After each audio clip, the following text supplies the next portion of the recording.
everyone. Welcome. Welcome me and welcome you. We're all welcome to be welcome here. Cool. Keep forgetting to do this one thing, which is post to my Discord that I'm on this channel now, not my other channel. So today we are working on, these are presumably plexiglass. I cut these out, I don't know, 27 years ago when I was in art school. And so I honestly have no memory of that event.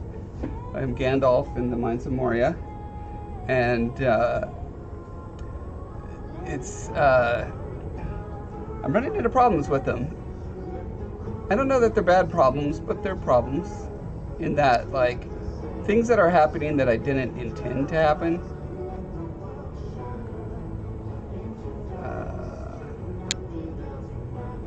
Where are we? There we are. Okay.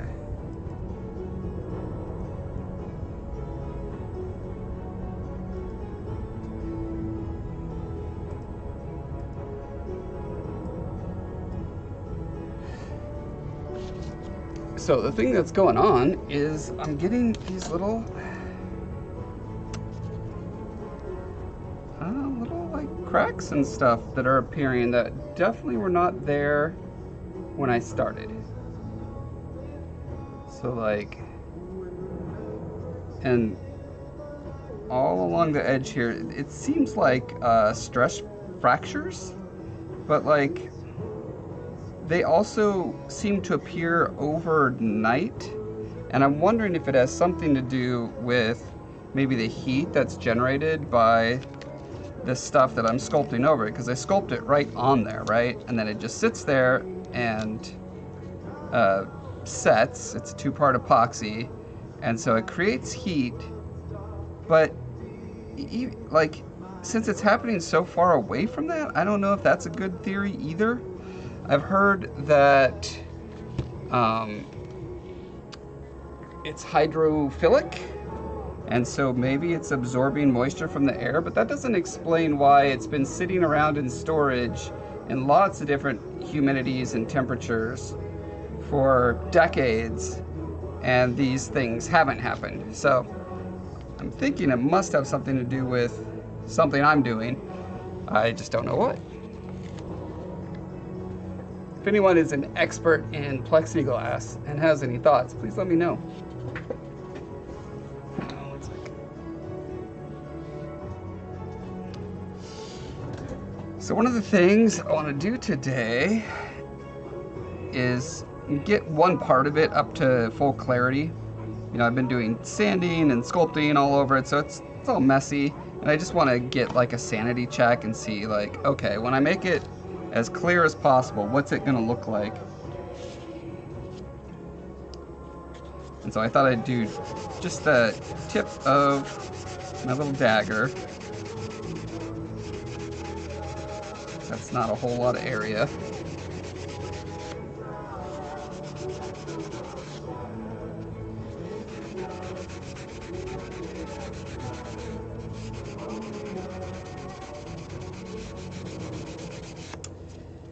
Well, the polishing will make it more clear, but it won't make the cracks that are running through it go away. It'll make them more apparent, actually.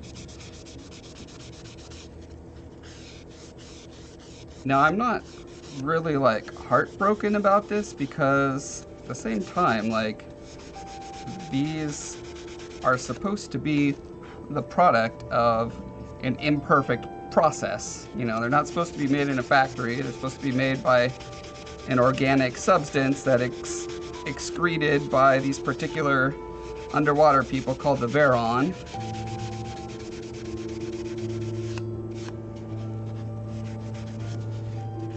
And so having like natural imperfections in them actually works. That works for me.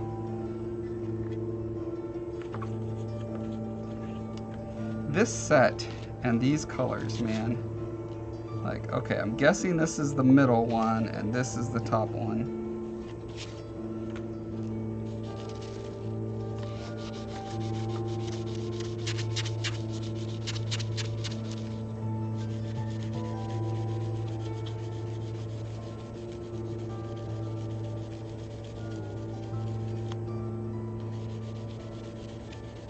a little bit later I'll show you guys the concept art for the people that make these.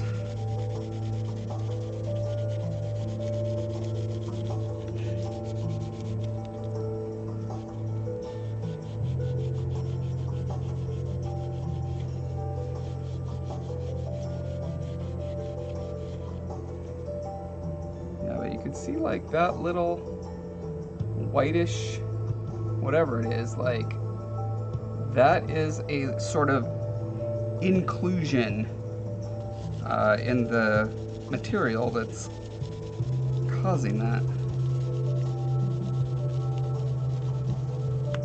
As an artist, like, that adds interest to it and a history and, you know, implicit world building.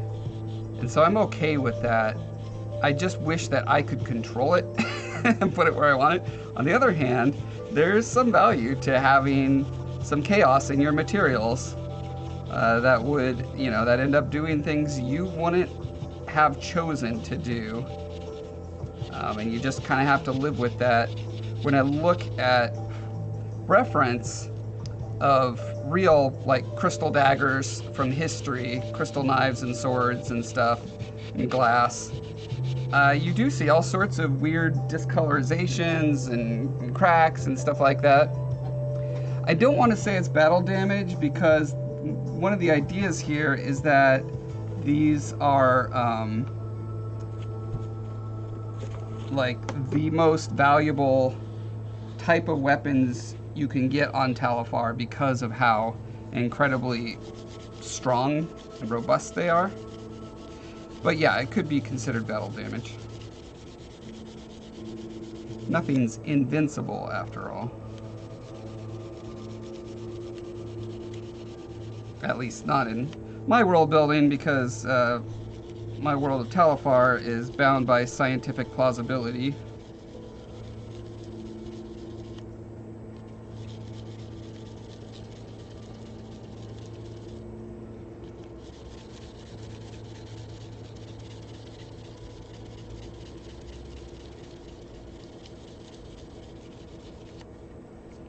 At least that's the goal.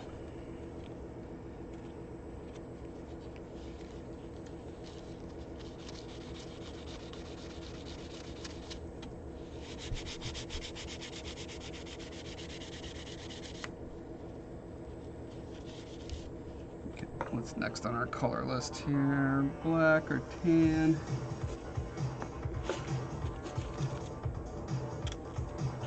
My sandpaper's been shuffled around, so we could go right to this one probably.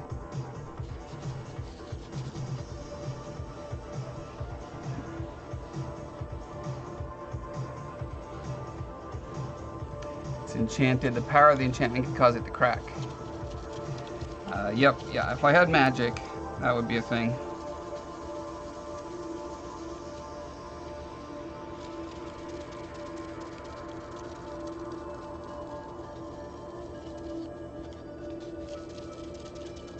But for whatever reason, I chose the Dark Souls of world building and decided scientific plausibility would be a constraint that I worked within.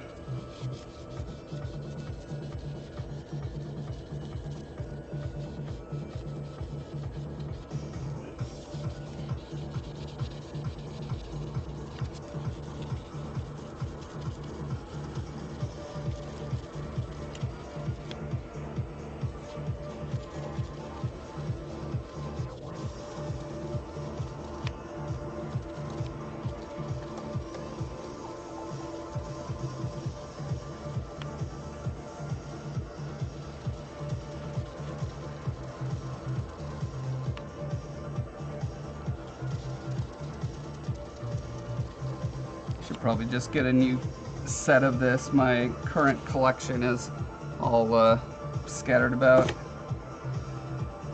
Don't even know, and I have multiple sets, and I don't know if like the colors match across sets, if that's like a universal color code or if that's just for this particular brand, you know? So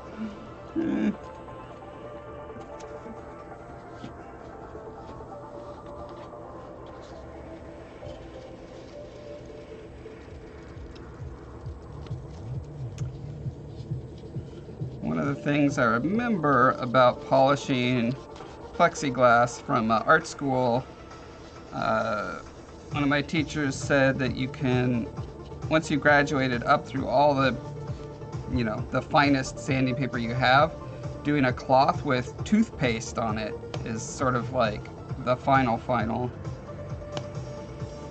But I'm worried about using anything with liquid now that I heard that the material is potentially hydrophilic or hydro something, affected in some way by moisture.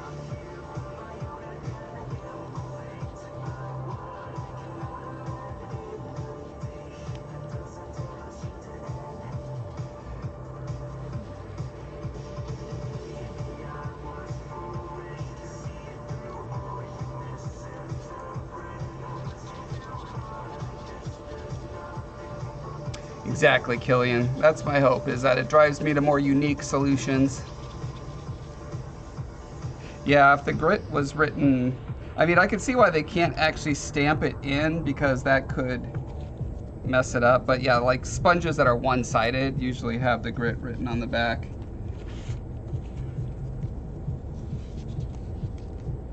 It's 320, but I've been using, so I believe this blue here is 8,000. So if I can find one that is that pink, which I don't think it's that one, I could get to the final. Yeah, see, different set of sponges, probably different. I keep wanting to say resolution. I don't know what the numbers stand for. What do they stand for? Coarseness. Anyway, that's close enough to sort of get the point across, if you will.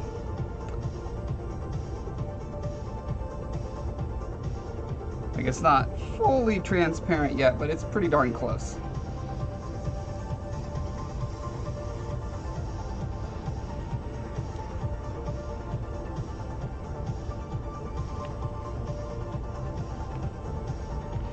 Yeah, I mean, some tool manufacturers for some types of things have, you know, cross-company agreements about sizes and types of things, but not all of them, that's for sure.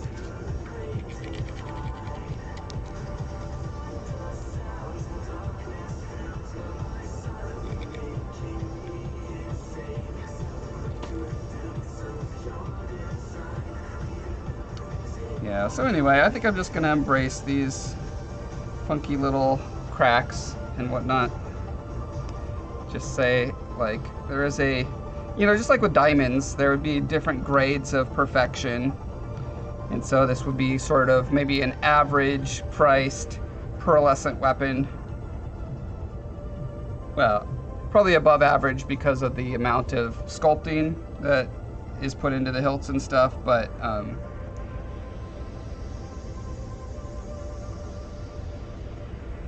yeah, I could just imagine a million reasons why during the production, like after they extrude this stuff out and they put it in their clamp and they clamp it down or whatever, like if you don't clamp it fast enough or whatever, some parts are hardening faster than others. Being in an organic substance, it's going to be fairly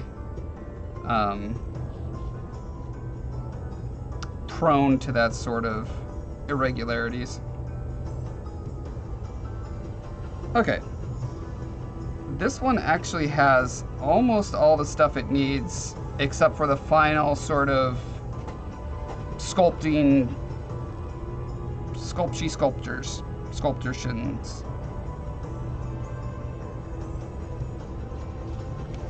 This one still needs quite a few things done to it. Yeah, this little tongue piece that I was working on the other day is like so fractured. Like I'm afraid it might actually break apart if I'm not really careful with it. And I wonder if that might have something to do with the, again, I'm thinking heat that is generated by this stuff when it sets. Might have something to do with it. I just don't know how it would have something to do with it, like when it's far away from where any of the clay ever touched it. But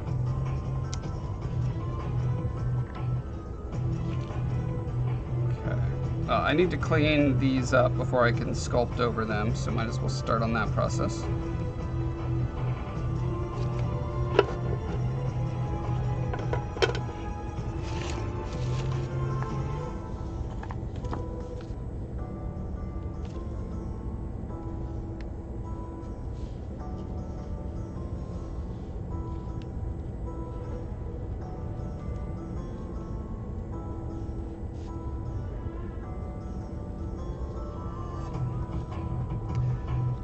The fish that pops up the table tennis thing? What are you talking about? Corner of the top left. You're talking about like some art that I did?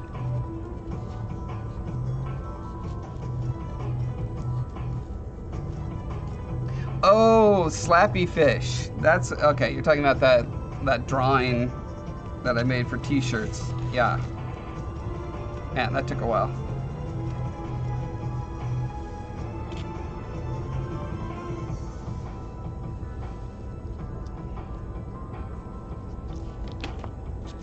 I was also wondering if maybe the Vaseline that I'm using to make it so that when I sculpt around it I can pop it off, if maybe that is having a reaction that might be causing the cracking. But again, it's happening in places where there's no apparent interface between the two materials, so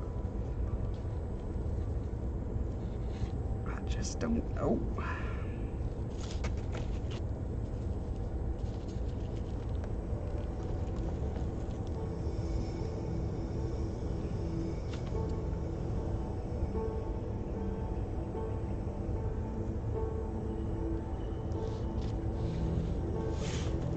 I've made a couple t-shirts out of it, just, you know, print on demand. I submitted it to Threadless back in the day when, like, the only way to get it printed was to win a competition, and like all 10 designs I've entered throughout the years, it never won. But it's available on Threadless or Redbubble or one of those sites, TeePublic. I don't know, I've got an account on all of them and I can never keep track of what I put where. I really need to get everything sort of organized into one place. Okay, there we go. Got it.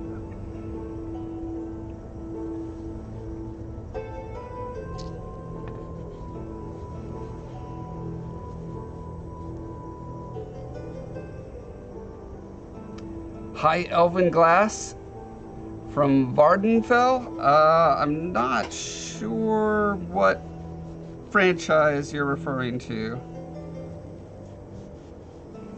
but it's from my own Tales from Talifar. It's called Pearlescence, and it's extruded from under the gills of a certain species of sea creature, sentient sea creature, that also crafts them into these sort of exquisite artifacts.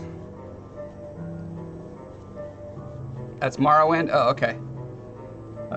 I've been watching a 3.5-hour video about, not Morrowind, what's the one before it? Is that Daggerfall?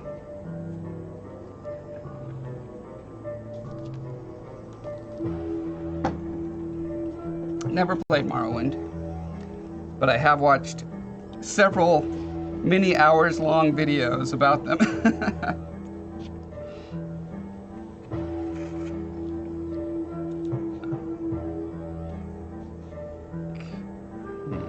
Okay, as suspected, these are kind of fragile because they're sculpted on and stuck on like that, but there's still a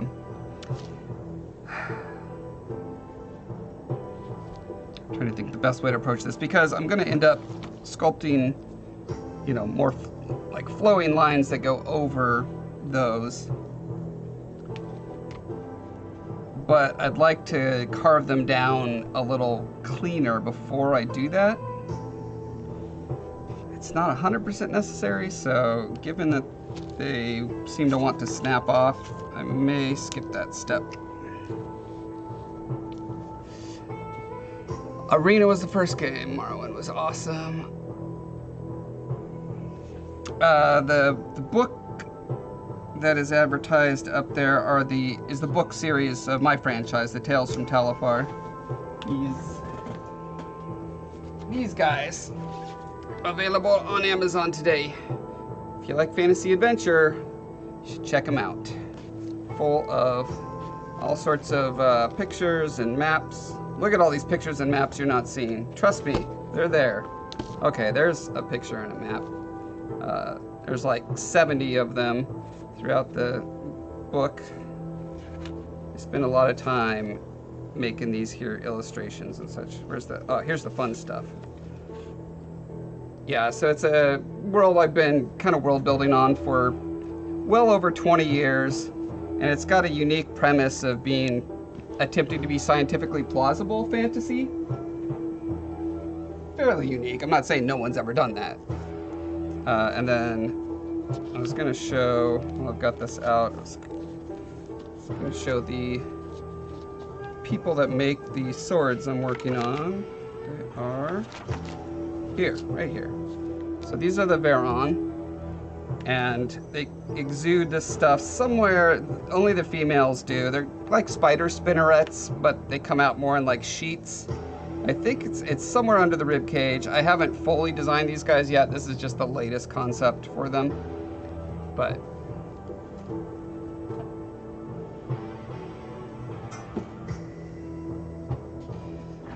my co-author and I have written 12 novels so far in this series, and the first 2 we've got out there. The third of our first trilogy will be coming when I get done with my backlog of things.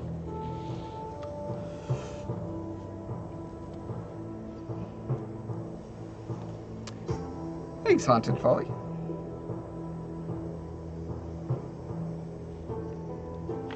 Okay, that should maybe hold that in place a little bit better.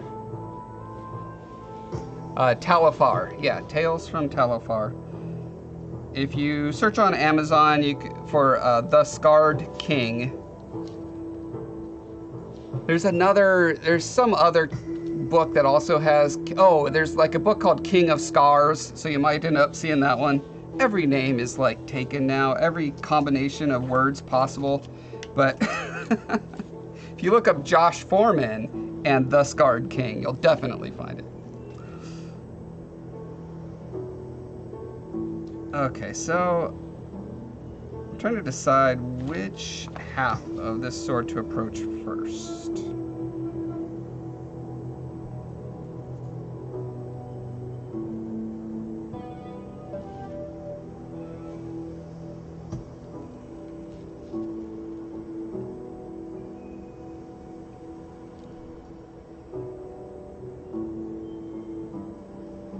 I guess this one still needs the little inner mouth workings, so I might as well start on that side.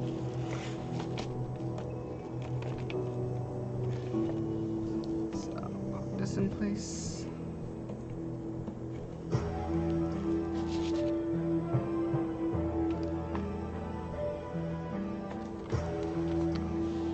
Get our little tongue buddy, that in place.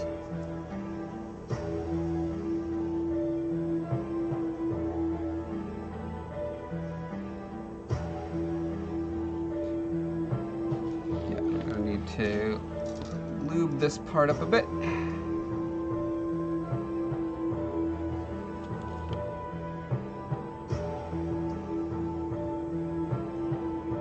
Oh, Endivies, I was going to show you the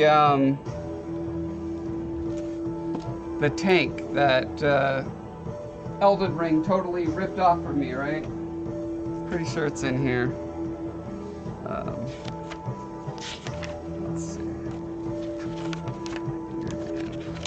So we were looking at wizards in here earlier.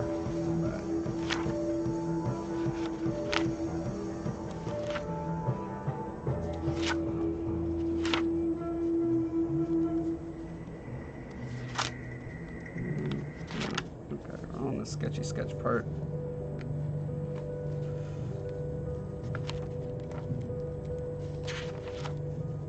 Yeah, most of these illustrations were done for the books. Okay. the other direction.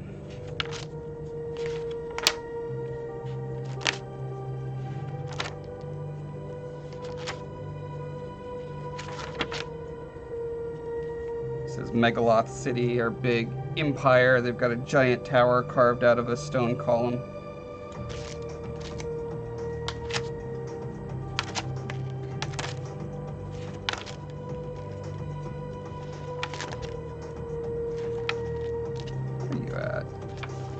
No, it's in here.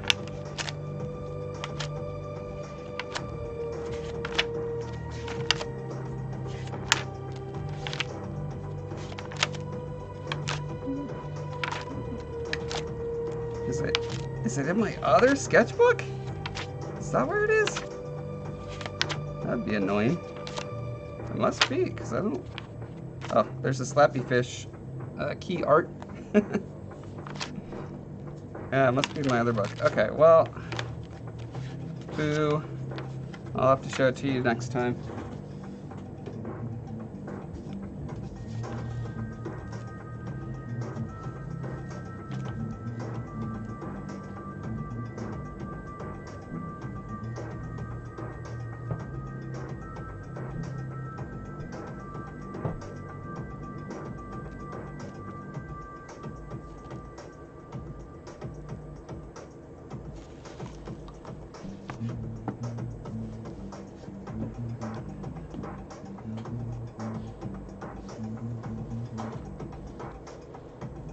Coloring book.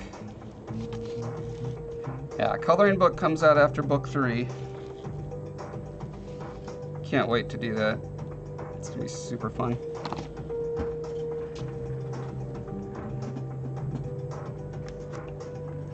Okay, so this is the clay I'm using, epoxy clay. One of my favorite materials.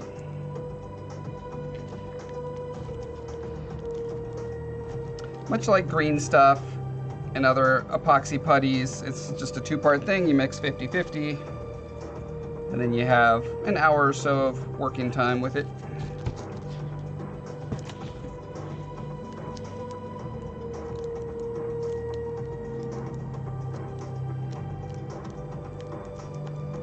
Oh, yeah, you could color in the...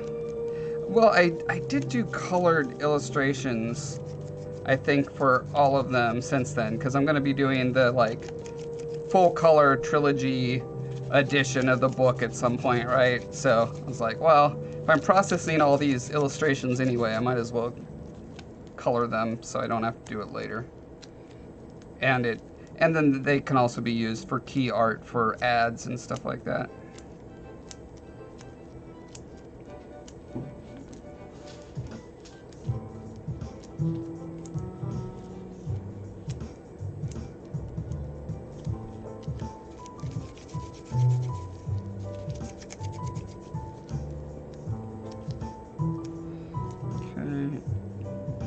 My slippery juice when I need a slippery tool.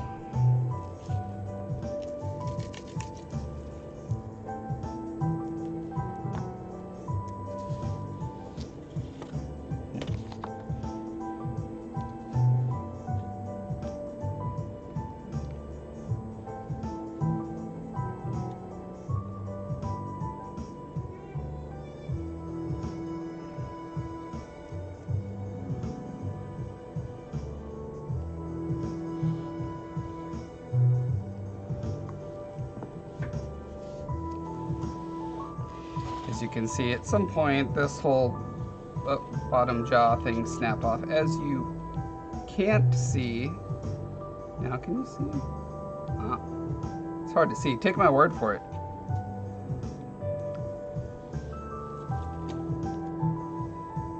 There's a big old crack there. Not big old. There's a little old crack there.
One of the things I like about working with this kind of clay is that you can rough things in and then sand them back and add and subtract from them at your whim. And, you know, as an artist, I have a lot of whims.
Trying to carefully squish these together without cracking anything. You know, I want to make sure it still lines up all the way, up and down.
let's look at this back fin here.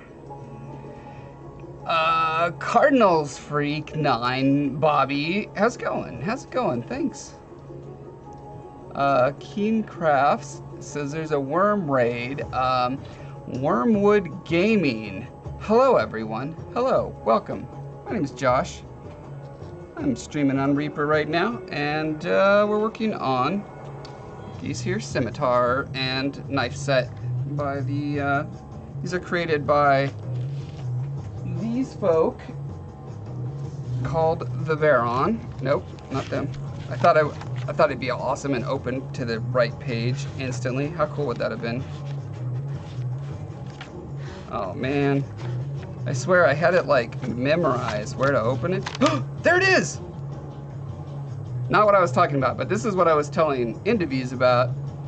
If anyone has played Elden Ring and run into those tanks that are basically like a big statue head with a cannon coming out the mouth, driven by a little guy. I designed this like 15 years ago. They stole my idea. I'm suing. Suing! Now, if they also have giant babies, then we'll know that they got my sketchbook somehow.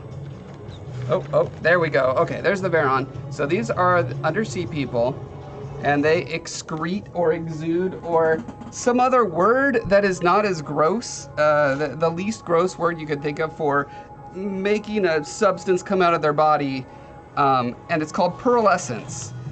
And when it comes out, it's soft and malleable. And so the idea is that they, depending on what the Veron who is excreting the material has eaten and other environmental factors, will have different properties. So this particular part of the weapon was created, you know, with a particular type of pearlescence that has this translucent quality to it. And then after that, basically they take the sheet, they squash it in a vise, and then they like hone down the edges with stones. And then after that's all set, another Veron will create the handle material that they then just like glob around the blade and sculpt it with their little tentacle fingers to make it all fancy and cool like this. Thanks, Suleika. Yeah, and so all of that kind of stuff can be found in my books on Amazon right now. The Scarred King, books 1 and 2 are currently out. So if you like fantasy adventure, created from the mind of a gamer and game designer, you should check it out. It's in a unique universe that I've created using some unique-ish rules, such as attempting scientific plausibility, and just a lot of, which forces me to come up with much more creative solutions to common fantasy tropes. I love all the fantasy tropes. Well, not all of them. I love many of the fantasy tropes, and I wanted to make sure that they were in my world, but I wanted a scientifically plausible spin on them. So that's what's going on there. And one of the things I love about world building is actually getting into the nitty-gritty of how artifacts are created, you know. And so that's kind of what I'm cooking on right now. I'm imagining how these things could be made in Talifar. I am a game designer, yes. Been working in the game industry for 27 years now. It's been a hot minute. I worked on the Guild Wars franchise for over 15 years. Pretty much all the Guild Wars games I worked on. Worked on some Descent games back in the 90s. Worked on a bunch of things that got canceled. Woo, that's always fun. Worked a couple years ago on Ori and the Will of the Wisps and another of their upcoming games. And currently working on a game called Blanco's Block Party.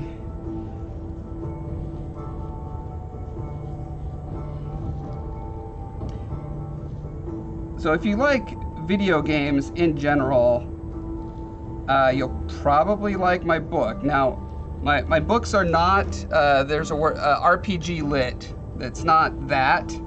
However, there are things that you will resonances of game design that you will certainly find as as you pick it up. But again, trying to be scientifically plausible about it, so it's unique spins on those things.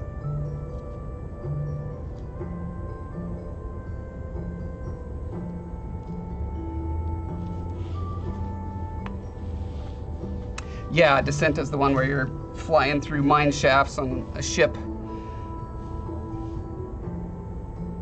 Yeah, I have not played Ori yet. I will definitely, when I do, I will stream it. It's still, years later, it's still too fresh to me. Having played it 1 million times in development, I'm just like, I can't face it.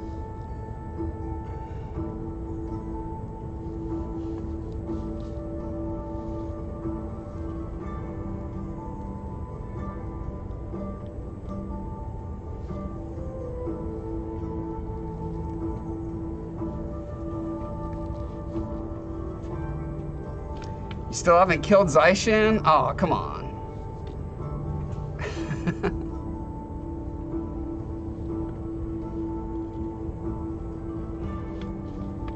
Yeah, I worked on the third Descent. Descent 1, 2, and then 3, and a expansion pack that I worked on.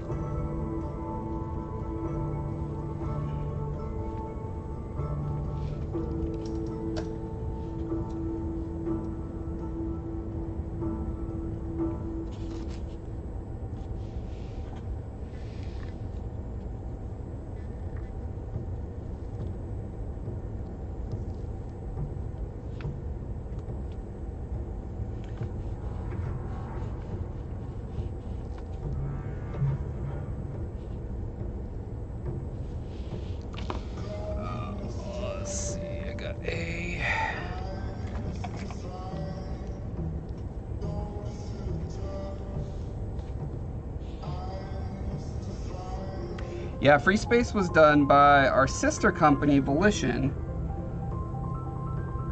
before they... basically, the plan was the people who founded... what was the company called before they split? Anyway, the two founders split and made two studios. They didn't split for acrimonious reasons. They just had different places they wanted to live. And... so they decided they would share the Descent franchise and just pass it back and forth between games. So Outrage, that happened after Descent 2. So Outrage started, which is where I worked, was working on Descent 3, while Volition was working on Free Space, which got, because Interplay was involved, they decided, you know what, we should call this Descent Free Space, which... as far as I know, the universes don't have much to do with each other, but for marketing reasons, it was Descent Free Space. And then I think they eventually sensibly lost the connection. But Volition was supposed to start on Descent 4, and as they were developing it, it just kept going in different directions and ended up turning into Red Faction. And I actually ended up working on the original, well, the first two Red Faction games a little bit as well. Because as sister companies, we kind of, like, if someone needed a hand during a crunch mode for a demo or whatever, like, we would split resources sometimes, so.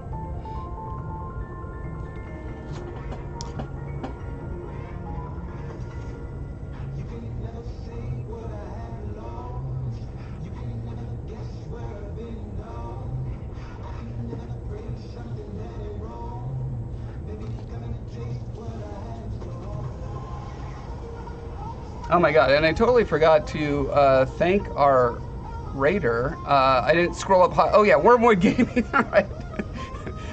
Probably gone at this point. Apologize. If you're still around Wormwood, let us know what you were doing or playing. And so rude of me. Sorry, my brain is all over the place today.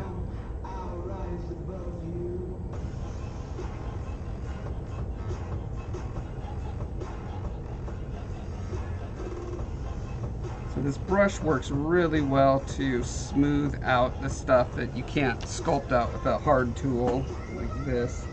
The hard tool is good for moving the mass around, but not so good for blending.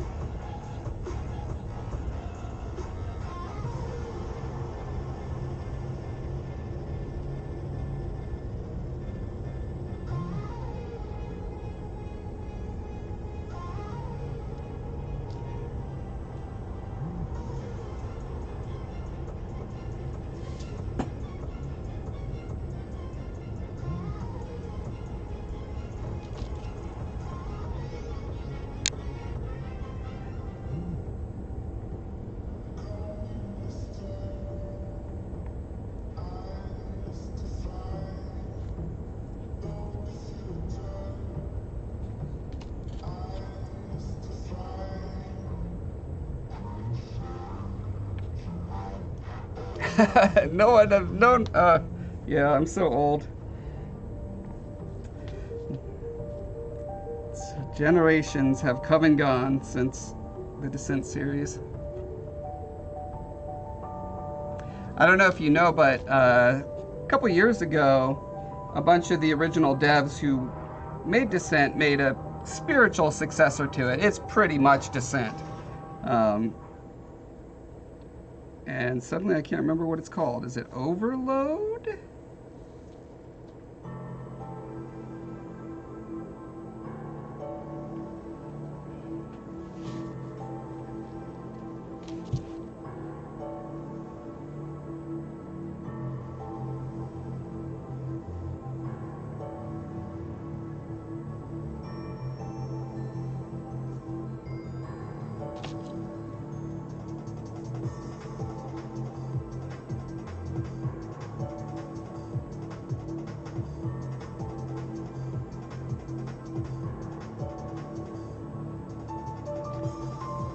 The Descent series is where I got my start in like level design and art.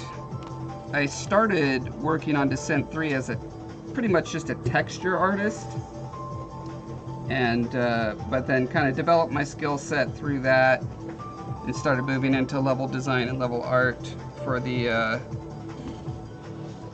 expansion. And that's really where I found my true love. I love making environments and sort of designing the experience that people will have in a place.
Trying to get a really nice sort of flow lines extending from where they come down onto the clear part up onto the rest of the part. Sculpting is part hobby, part job. It's mostly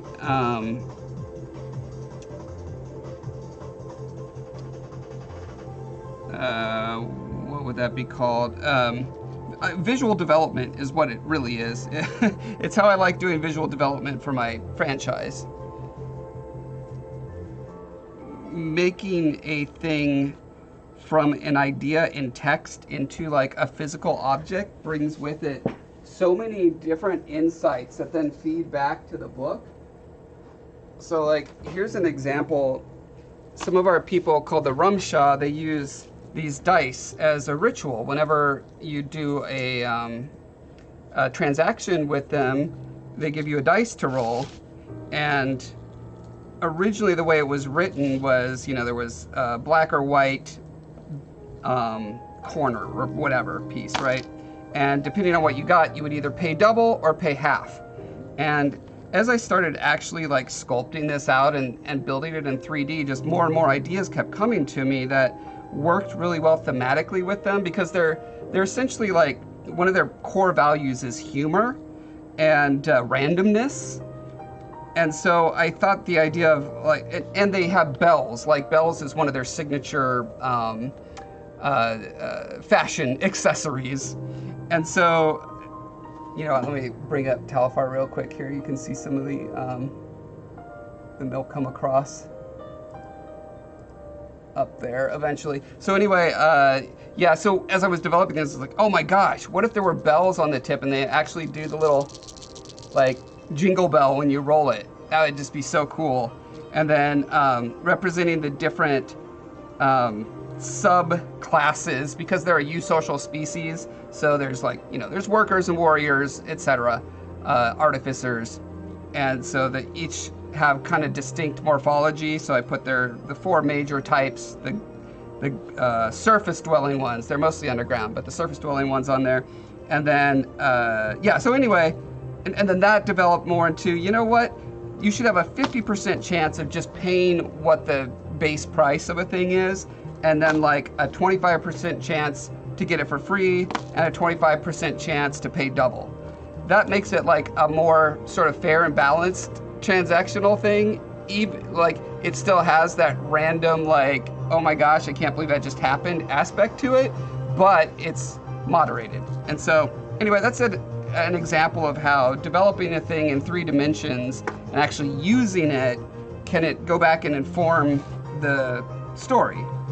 And I think that's why a lot of franchises, when you see them go from book to movie or TV show, a lot of things change because the author didn't have a 3-dimensional version of whatever it is they're talking about in so many elements. And once you actually put it in 3D,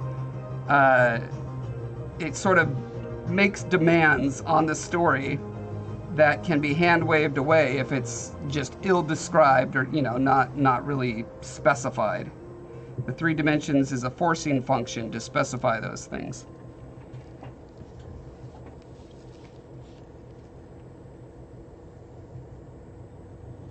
Oh yeah, I've got a sculpting series. I've got a bunch of YouTube videos.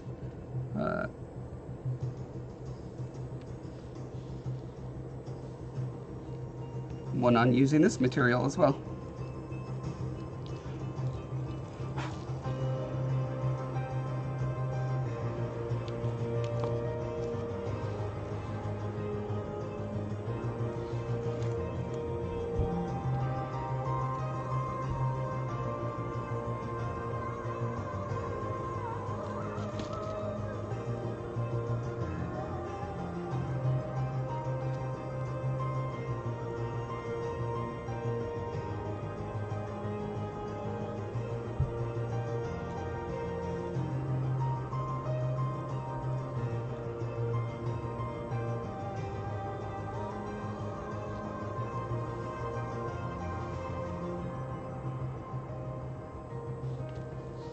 Oh, the power you have into these.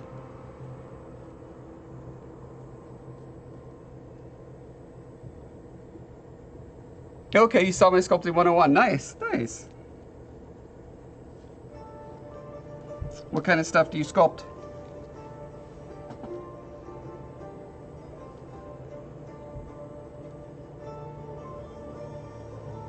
Oh, there's the Rumshaw, by the way, right above me. That's the merchants. That's a warrior. Another warrior. I don't know if I have a worker in there.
Yeah, I do feel like there was almost a year of map making.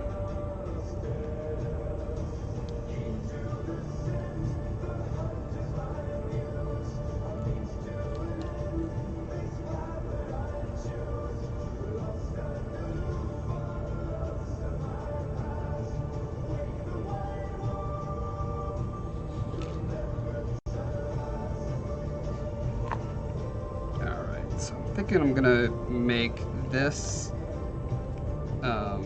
tail fin flow line sort of be a larger, more protruding element, because it's on, you know, the butt of the sword, and so there's no reason not to pull out more interesting, more dimensional stuff there.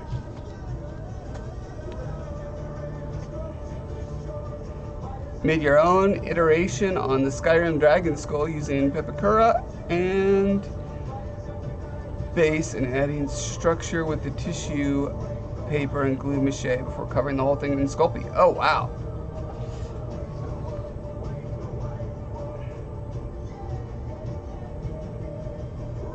You know, starting with the base out of, you know, from a pattern like that, that's a great way to kind of get experience about dimensionality and really, you know, learn it real good. Highly recommend.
Wow, fancy.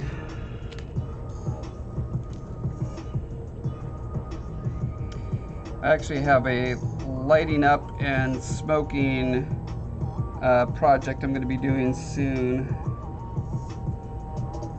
I want to make a new intro for my YouTube channel of my lion logo, because my company is Breath of Life Development, and it's kind of based on the Chronicles of Narnia scene where Aslan is breathing life into Narnia, and so, well, he's actually like singing it into being,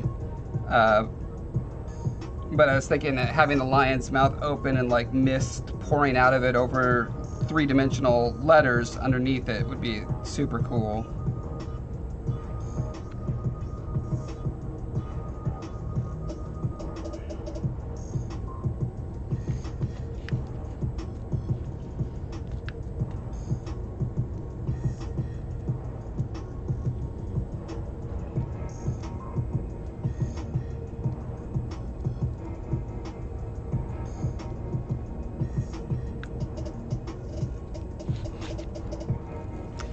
What I think is going to be really neat is I've got a place for it in my studio right above where I usually speak to the camera for intros, so the camera can actually start on the logo and then like pan down as the mist goes over the letters, and then boop, I'll be right there. It's going to be really cool. In my brain, it's going to be cool. Will it actually be cool? I don't know. Never know till you do it. And sometimes even then you don't know.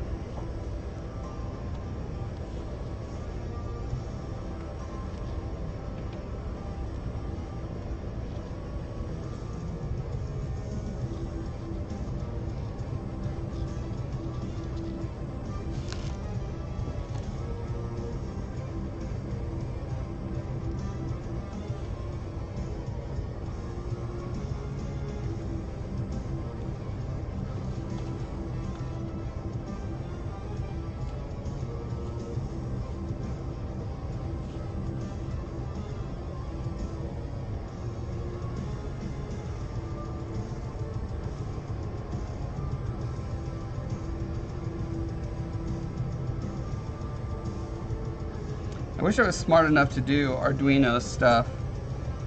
I need to just hire someone to help me when it comes to that stuff. I really wish there was sort of plug and play LED setups.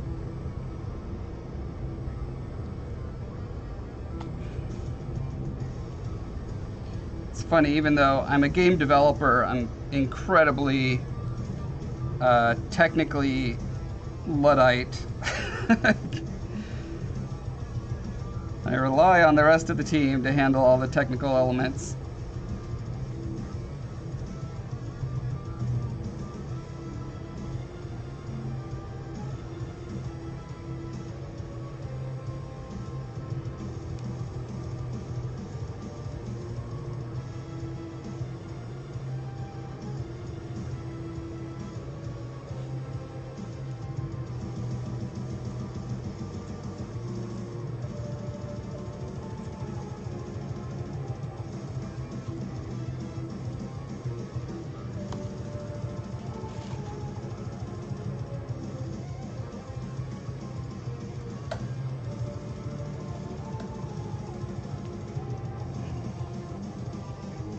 Didn't even have to solder. That's a big win, for sure.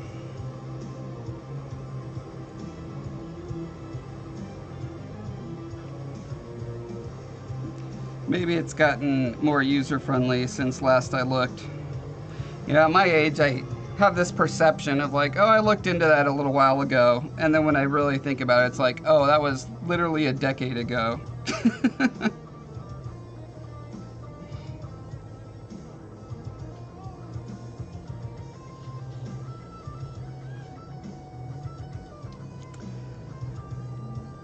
2012 does not feel long ago to me at all.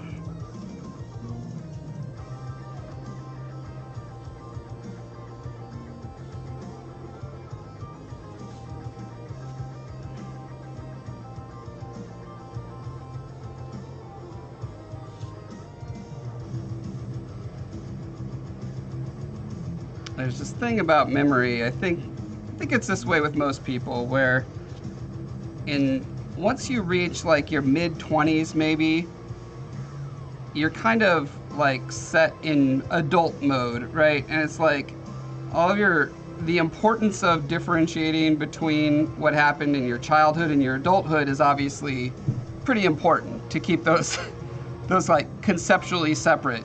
But as far as like what you did in adulthood, it just kind of all blends together, probably because it's not that important. I still feel like the Star Wars prequels and The Matrix are like fairly modern movies.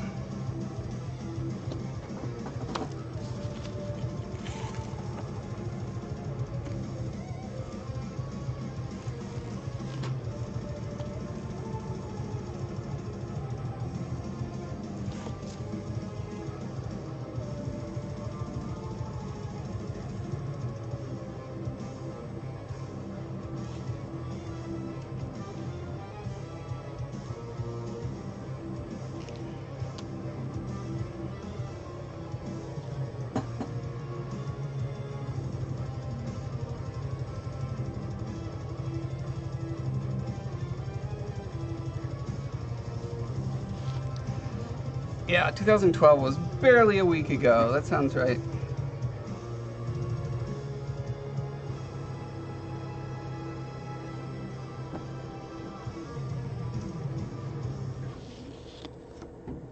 Yeah, that's what I was just thinking, was that thing about the frontal lobe isn't fully developed until mid-20s sometime.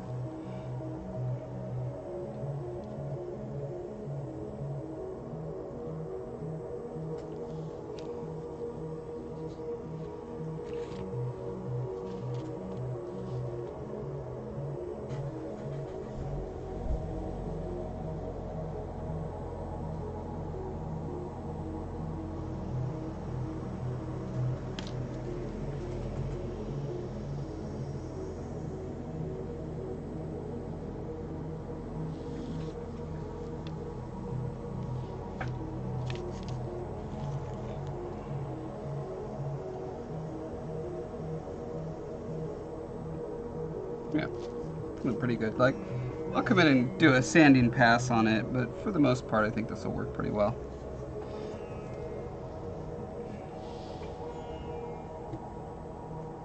You picture the 80s as 10 to 15 years ago?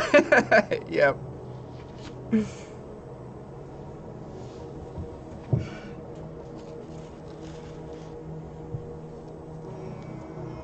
Those beams that say, like, you know, you think this is what Zelda was 20 years ago, and it shows like the first, or, you know, the second, the 2D Zeldas.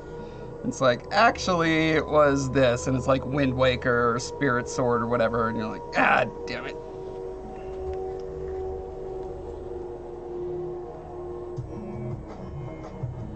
Okay. What do I got? I got another 20 minutes, so that's probably enough time. I'm trying to decide if I want to develop this further or start on the face for this.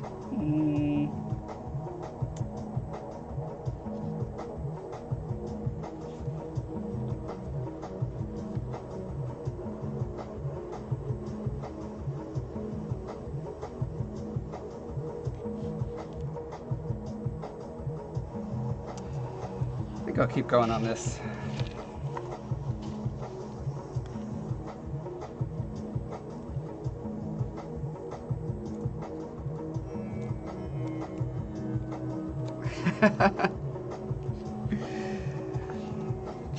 Trying to think I mean, I've done a lot of quote-unquote animation as far as like setting up nodes and a path and stuff like that for scripting, you know, in-game stuff. The last time I like animated a character, yeah, that's probably before the turn of the century.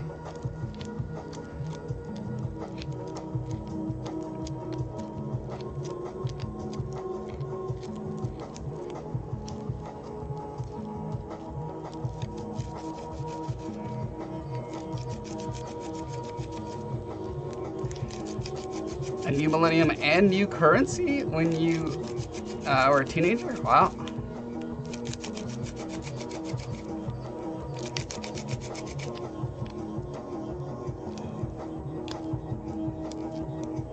Oh, as in like the euro came into being? Okay. Yeah.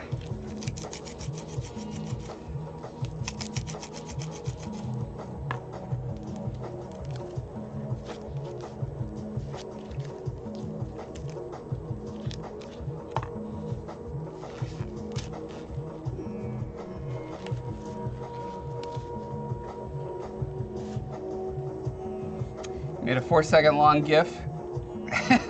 Nice. You still have it around?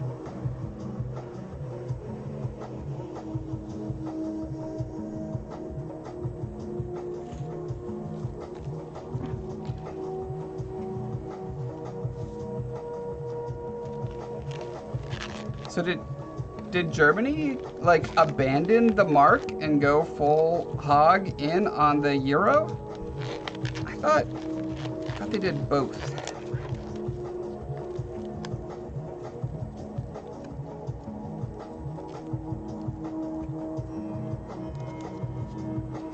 Excellent.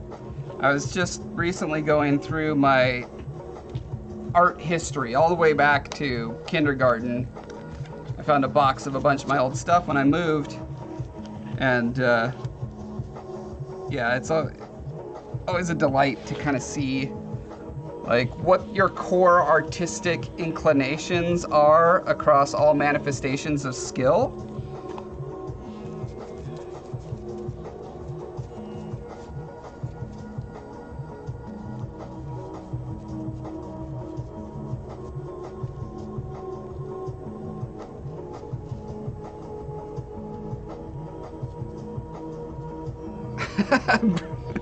Yeah, Evanescence played on the oldie station. Yeah, for me, oldies is definitely 50s and 60s. Those 1950s and 60s. We're gonna have to specify soon.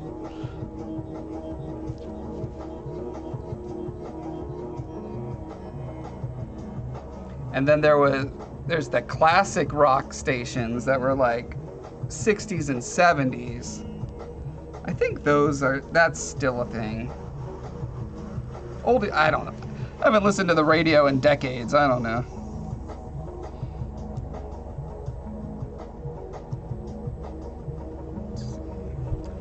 How do we want to lay this flow lines out? High school in the mid 80s. Yep.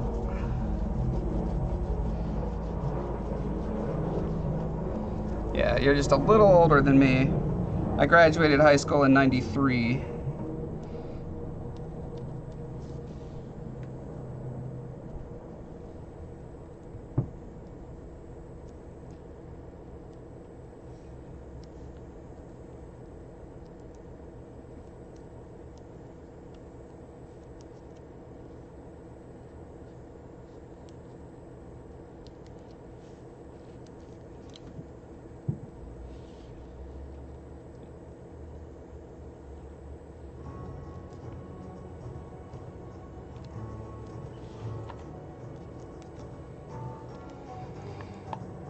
High school was 99 to 2003.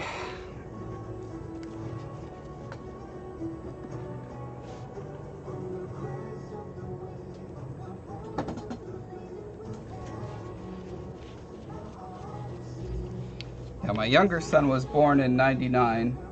My older was born in 96.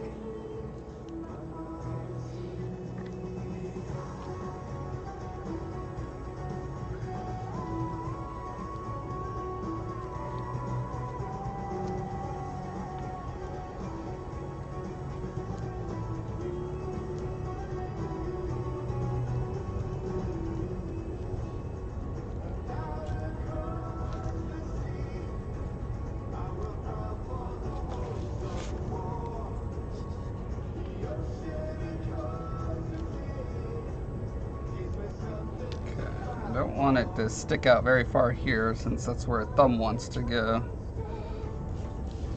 It can like bulge out after this part to make the head as prominent as I want it to be.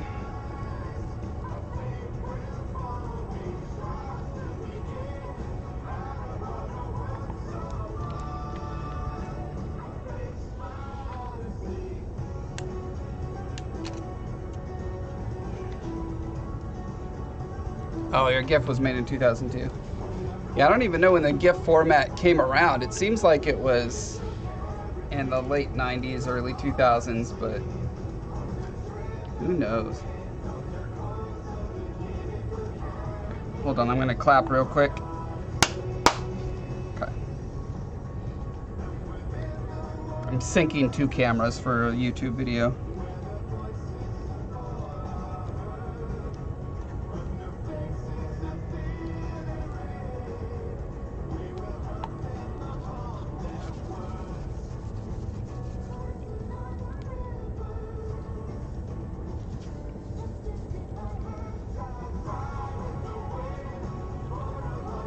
GIF format goes back to 87. Oh, wow.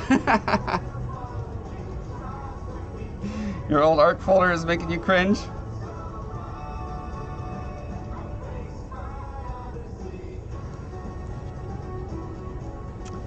I don't cringe much from my old art. Like, I enjoy that I've been developing over time. The really the most cringe I have is maybe subject matter. Um, like especially at the times I was suffering from HAS. Though that's pretty cringy.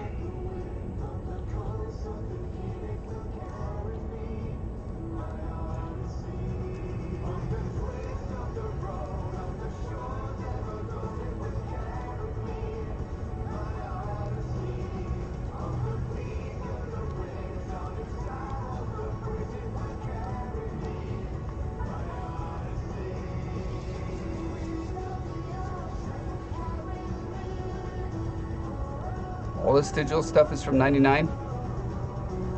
Yeah. Yeah, I scanned some of my childhood art recently. So I was like, you know what, that box could burn at some point. It'd be nice to have it a little more protected.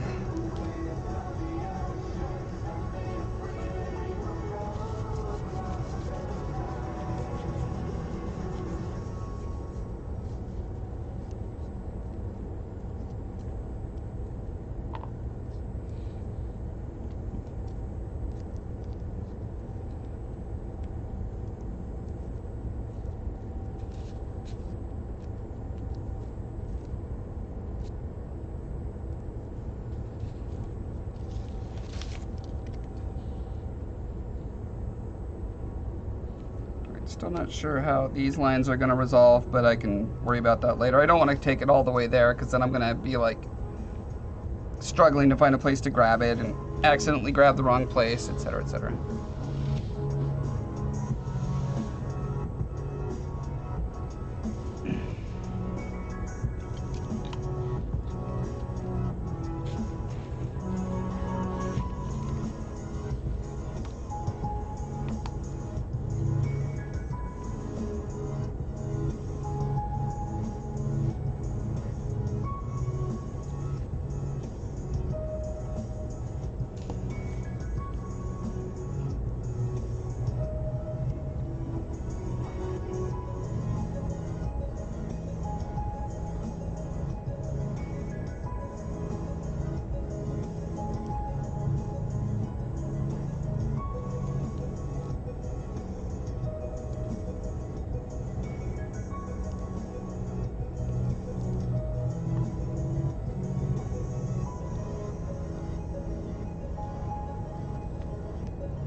Yeah, 1,000, 2,000 poly characters. Classic. On Descent 3, I think the bosses could be in the quintuple digits like that. Most of the regular enemies were, I think, in the like 400 to 800 polygon range.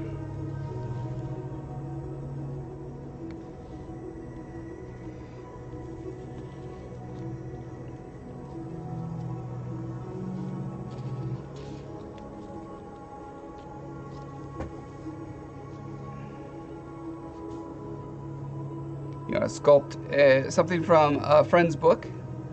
Oh.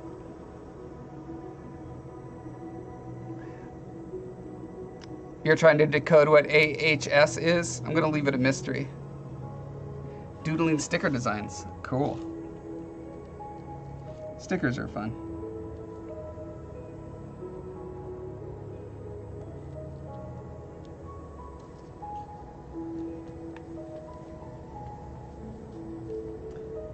I will give you a hint that the H stands for syndrome.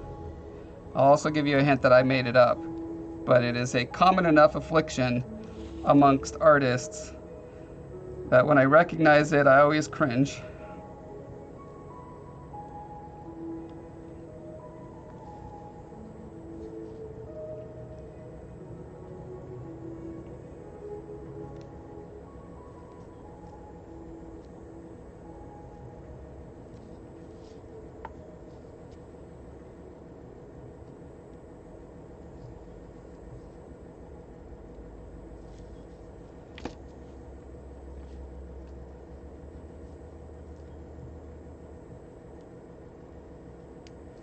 Freedom Force.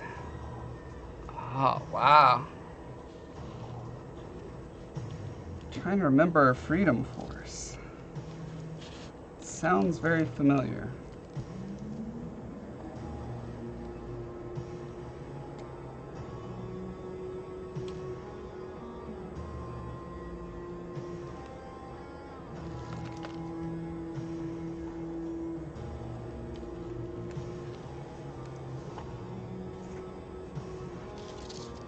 One part RPG, one part RTS with superheroes. Interesting.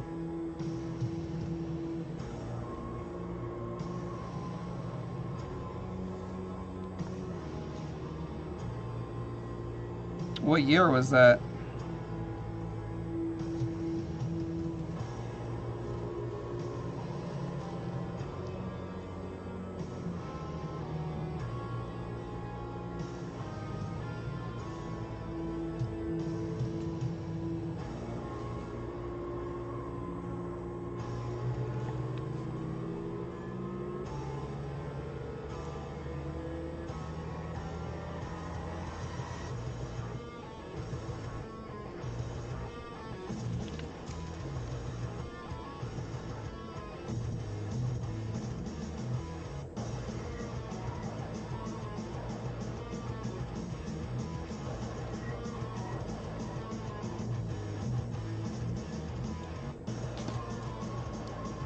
(2002). Okay.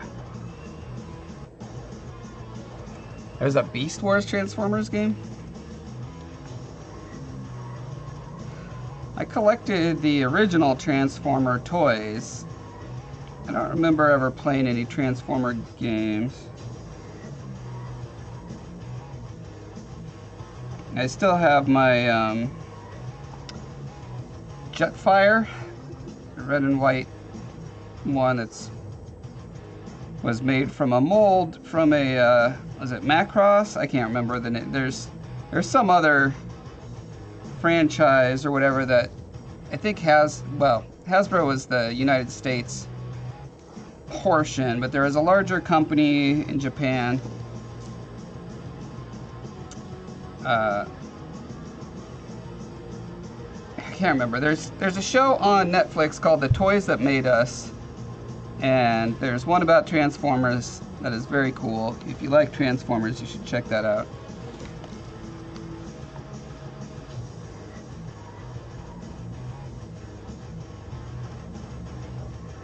But Transformers is very much a hodgepodge of like various robot molds that had been made for other toys, other lines and stuff.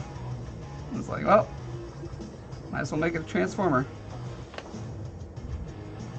Which is also how He-Man ended up with his Battle Cat being such a weird, like, stilted cat design.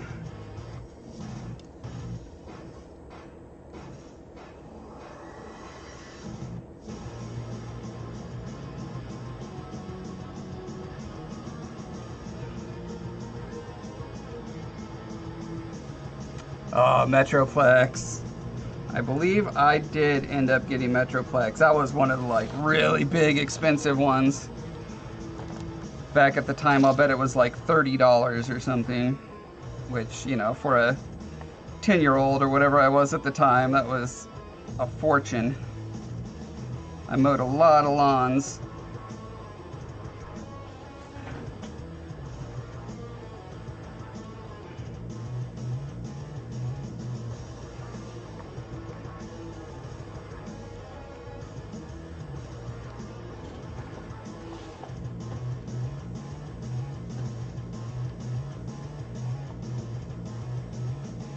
Yeah, 80s is an interesting era for toy design for a lot of reasons. One of which was that was when the law that kept TV from essentially being commercials got lifted, and so there was like a great conjunction of toy/cartoon franchises launched to take advantage of that.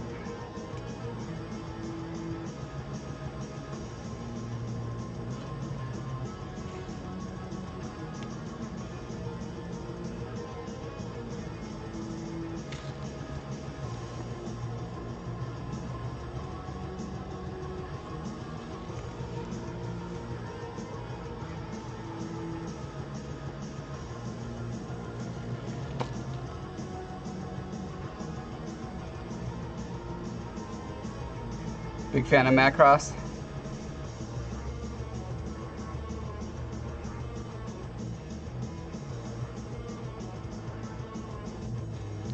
I used the line from Dark Crystal. I didn't consciously do it, but I believe it.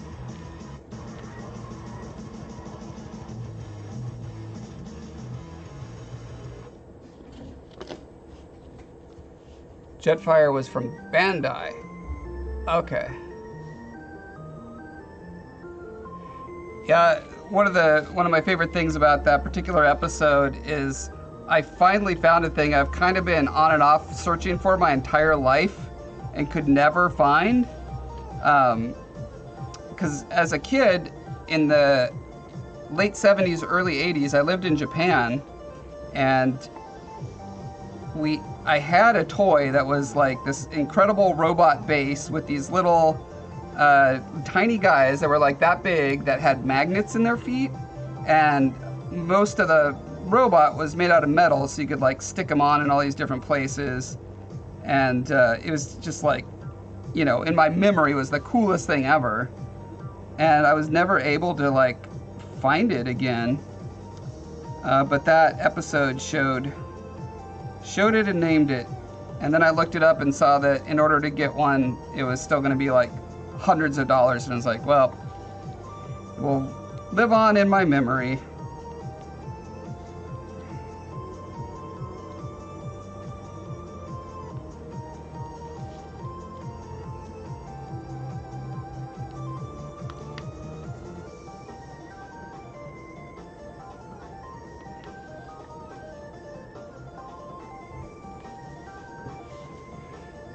Masterpiece Jetfire, oh my god.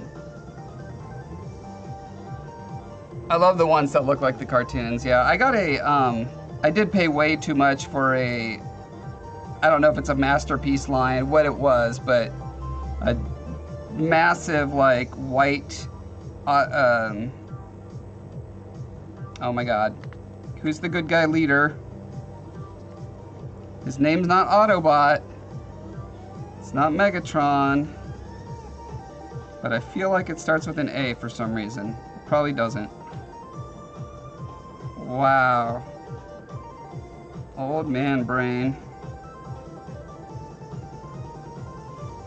Optimus, thank you. Okay, it's got an ah sound in it at least. That's the Ultra Magnus? Okay. Yeah, it's got blue windows. Freaking sweet.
Alright, we're about at time, so it's a good chiptune, isn't it?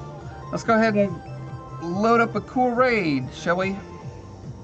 I'll just remind everyone I've got a YouTube channel where I have a lot of sculpting tutorials as well as projects like this one and a lot more of random stuff on there too.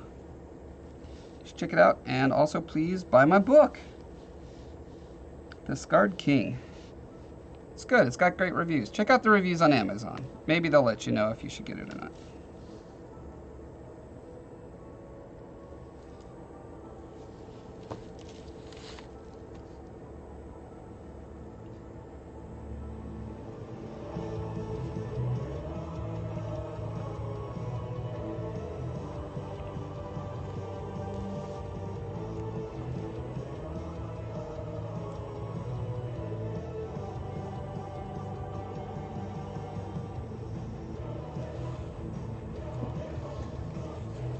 Thank you, Quindy. Have a good one, everyone.